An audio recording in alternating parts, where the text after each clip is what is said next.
और डीआईआईस के आंकड़ों पर भी एक बार नजर डाल लेते हैं। एफआईआईस ने करीब 3,600 करोड़ की बिकवाली शुक्रवार के ट्रेडिंग सेशन में की।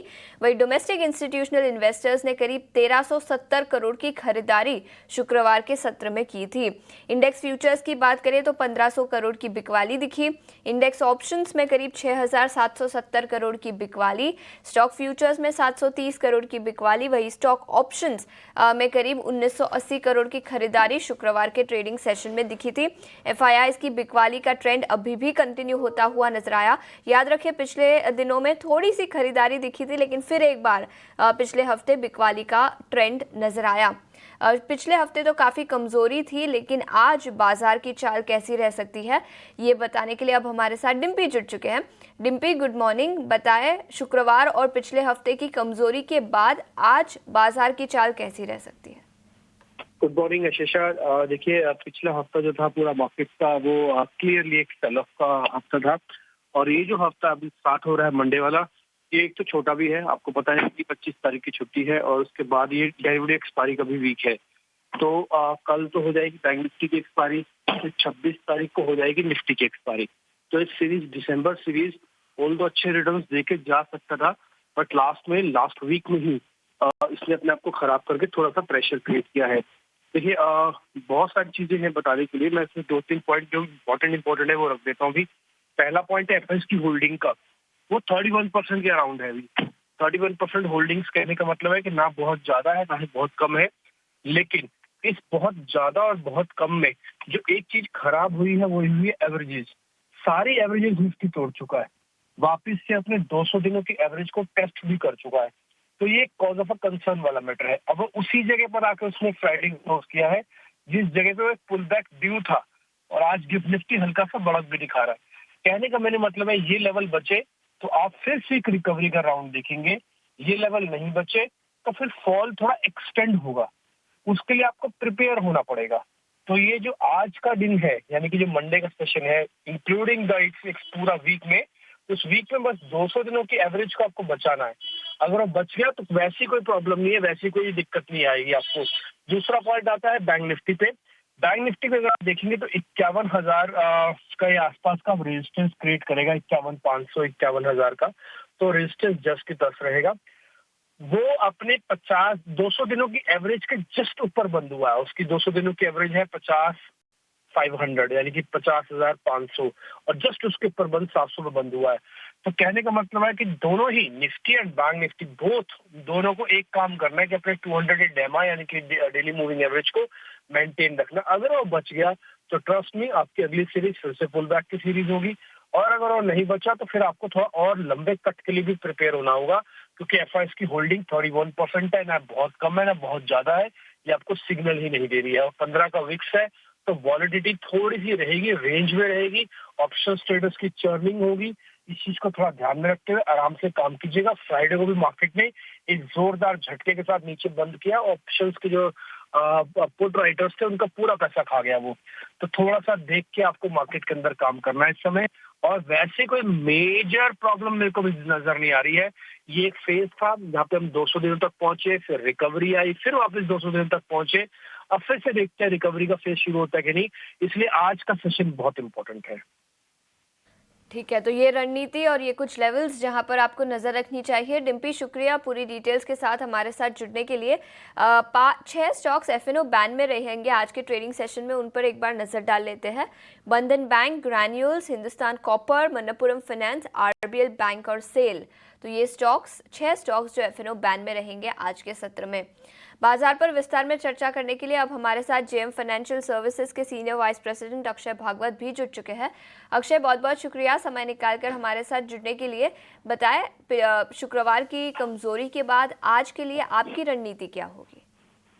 जी, गुड मॉर्निंग।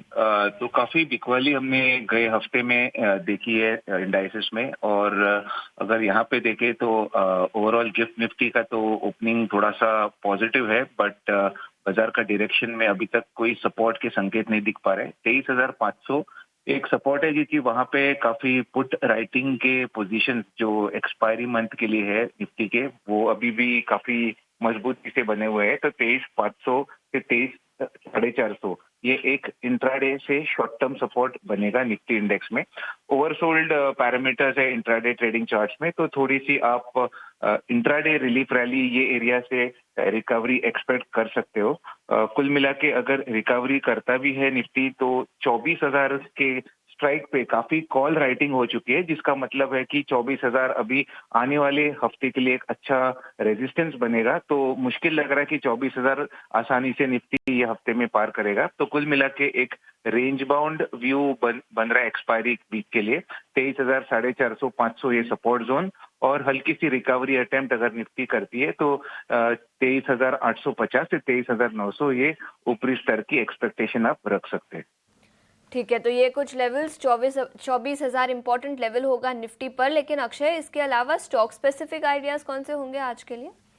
जी, तो शॉर्ट में एक्सिस बैंक है। एक्सिस बैंक ने एक 3 से 4 महीने का एक डाउनसाइड ब्रेकडाउन दिया है प्राइस चार्ट में, जो एक काफी नेगेटिव डेवलपमेंट है और मोमेंटम बेसिस पे एक नेगेटिव बिल्डअप बन रहा है स्टॉक में। तो एक्सपेक्ट कर रहे हैं कि स्टॉक 1042 और 1031 ये नीचे के स्तर एक्सिस बैंक छू सकता है, तो इसको आपको शॉर्ट करना है विद स्टॉप लॉस अबव 1107। दूसरा ट्रेड फार्मा क्षेत्र में है, क्योंकि फार्मा एक सेक्टर है जिसमें थोड़ी सी हमने ये गिरते हुए बाजार में बाइंग देखी है, और यहाँ पे स्टॉक का चुनाव किया है टोरेंट फार्मा का, जिसमें काफी स्ट्रेंथ दिखाए गए ट्रेडिंग क्षेत्र में, और हल्की सी डिप हमने फ्राइडे को ये स्टॉक में देखी है। तो एक री अपॉर्चुनिटी मान रहा हूँ मैं, जहाँ पे आप बाइंग के पोजीशंस बना सकते हैं। करंट मार्केट पे बाय कीजिए Torrent pharma for target of 3479, second target 3491, और आपको करीबन स्टॉप लॉस बनाना है 3405 के आसपास। टोरेंट फार्मा पर खरीदारी की राय 3477 से 3491 तक की लेवल्स दिखाई दे सकते हैं, और बैंकिंग सेक्टर से एक्सिस बैंक पर बिकवाली की राय दी है अक्षय ने, जहां पर 1042 से 1031 तक के लेवल्स दिखाई दे सकते हैं। अक्षय, बहुत बहुत शुक्रिया समय निकालकर हमारे साथ जुड़ने के लिए, बाजार पर रणनीति और स्टॉक स्पेसिफिक आइडियाज बताने के लिए। आगे बढ़ते हैं, कमोडिटी मार्केट पर नजर डालते हैं, और कमोडिटी मार्केट पर रणनीति बताने के लिए हमारे साथ कुंवरजी ग्रुप के रवि दियोरा जी जुड़ चुके हैं। रवि जी, बहुत बहुत शुक्रिया समय निकालकर आज जुड़ने के लिए। सबसे पहले सोने और चांदी की बात करेंगे। थोड़ी सी सुस्ती, तेजी के बाद आज सुबह फिर से सुस्ती निकल कर आई है। सोने और चांदी पर आपकी क्या रणनीति होगी और कौन से लेवल्स पर हमें नजर रखनी चाहिए? Good morning. डेफिनेटली आज एक थोड़ा sign of consolidation global market में दिख रहा है। पर्टिकुलर लास्ट ट्रेडिंग सेशन के जो क्यूज थे वो काफी सपोर्टिव थे, तो पर्टिकुलर लग रहा है कि आज अगर फ्लैटन भी ओपन होता है तो मेरे हिसाब से एक अच्छी बाइंग की अपॉर्चुनिटी गोल्ड सिल्वर दोनों में होगी। हालांकि जब इकोनॉमिक के साइन या रेट कूलिंग के साइन है वो ज्यादातर पॉजिटिव मेटल एंड सिल्वर के लिए, तो बुलियन में सिल्वर प्रेफर कर सकते हैं आप। एंड अच्छा करेक्शन हायर लेवल से ऑलमोस्ट 10,000 पॉइंट का करेक्शन पे आ चुका है, तो मुझे लग रहा है कि यहाँ पे एक बार फोकस करना चाहिए। सिल्वर के मार्च वायदा में बाय करें 88,100 के करीब, स्टॉप लॉस लगा सकते हैं 87,620, एंड पहला जो टारगेट इंट्राडे वो 89,200 होगा, और अल्टीमेट ये 90,000 तक के लेवल पे दिखा सकता है। तो मेरे हिसाब से आज बुलियन में एक अच्छी रिकवरी की साइन दिख रही है। अच्छी रिकवरी दिखाई दे सकती है, 90,000 तक के लेवल्स चांदी पर दिखाई दे सकते हैं, ये नज़रिया प्रेशियस मेटल मार्केट पर। लेकिन इसके अलावा ब्रेंट क्रूड और नेचुरल गैस, यहाँ पर आपकी क्या रणनीति होगी? चाइना को में डिमांड कंसर्न्स है, जिसके चलते सुस्ती दिखी है ब्रेंट क्रूड में, लेकिन क्रूड ऑयल और नेचुरल गैस यहाँ पर क्या लेवल्स पर नजर रखें? जड़ से ये भी दोनों कमोडिटीज वहाँ पे फोकस रहेगा। पर्टिकुलर आज थोड़ा risk on day commodity market के लिए। क्रूड में आप बाई कर सकते हैं, 5,900 के ऊपर बंद हुआ था कल, एंड आई थिंक एक अपने सपोर्ट के आसपास ही सस्टेन हो रहा है, तो बाई करें विद स्टॉप लॉस ऑफ 570। एक छोटा स्टॉप लॉस में रिकमेंड कर रहा हूँ, और अपर साइड 6030 तक के लेवल इंट्राडे में दिख सकते हैं। और नेचुरल गैस में देखें तो काफी अच्छी रिकवरी, अप्रोक्सीमेटली 6% की रिकवरी के साथ लास्ट ट्रेडिंग सेशन में क्लोज हुआ था, तो बाय ऑन डिप्स का स्ट्रेटेजी रखे, जिसमें 288 के करीब जनवरी फ्यूचर बाय करे, स्टॉप लॉस रखे 285 का, और अपर साइड 300 तक के लेवल की उम्मीद करनी चाहिए। तो वहां भी दोनों नेचुरल गैस एंड क्रूड में बाइंग की साइन दिख रही है।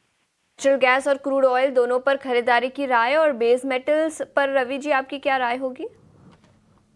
बेस मेटल में थोड़ा ट्रेड रेस्टिव लग रहा है क्योंकि चाइनीज रियल एस्टेट मार्केट को लेकर अभी भी कंसर्न्स बने हुए हैं। तो आज शायद साइन ऑफ स्टेबिलिटी हो। हालांकि एल्यूमिनियम ऐसे कमोडिटी है जिसको ज्यादातर उसका कोरिलेशन है वो वेस्टर्न मार्केट से ज्यादा है, चाइना से कम कोरिलेशन है। तो यहाँ पे फोकस करें जिसमें बाई के रिकमेंडेशन होगा 239 के स्टॉप लॉस के साथ एल्यूमिनियम बाय करें एंड 246 का इंट्राडे टारगेट होगा। इस मेटल्स में एल्यूमिनियम पर खरीदारी की राय 246 तक के लेवल्स दिखाई दे सकते हैं। रवि जी बहुत बहुत शुक्रिया समय निकालकर हमारे साथ जुड़ने के लिए और कमोडिटी मार्केट पर अपनी रणनीति बताने के लिए।